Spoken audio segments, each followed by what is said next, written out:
बात बताओ। नाराज काहे होलू छने पछने बियाह जब कइलू अपने पसने अरे जान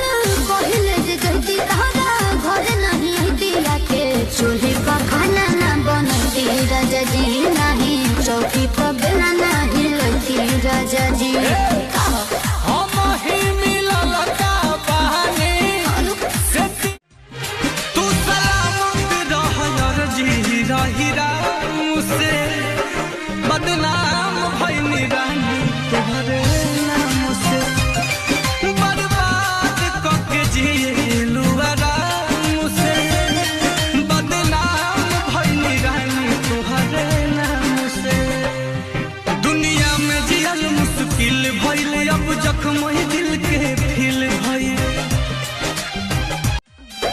एक बात बताओ। नाराज काहे होलू छने पछने बियाह जब कइलू अपने पसने अरे जान